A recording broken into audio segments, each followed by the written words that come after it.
Jina naitwa Heri Kidema, ni afisa habari wa klabu ya timu ya Chipkizi United kutoka kisiwani Pemba, Chake Chake. Leo hii timu imeingia hapa Unguja kwa ajili ya kwenda kucheza mechi zetu 4 ambazo tutakwenda kukabiliana vizuri dhidi ya timu ya Polisi, tutakabiliana vizuri dhidi ya timu ya Mlandege, tutakwenda kucheza pia na KMKM pamoja na timu ya JKU.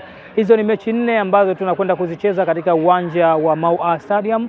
Tunakwenda kuzisaka alama 12 ili tujiweke vizuri katika msimamo wa ligi kuu soka Zanzibar. Tunajua timu yetu haipo katika nafasi nzuri na haipo katika nafasi zile ambazo zetu tumekwenda kuzitarajia, lakini mashabiki tuambie wajitokeze kwa wingi. Benchi la ufundi pamoja na wachezaji wana ari kubwa sana ya kwenda kuzisaka alama 12 ambazo tunakwenda kuzitafuta katika michezo yetu 4 ya mwisho kabla ya kwenda kukutana na Junguni kwenda kukamilisha mchezo wa 15.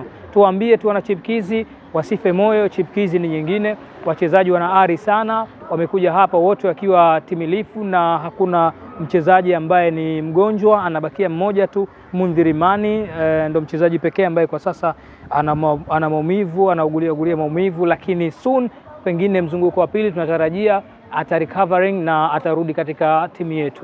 Kwa hiyo mashabiki tunaomba kwa ujumla wajitokeze kwa wingi pale kwa ajili ya kuja kupata burudani.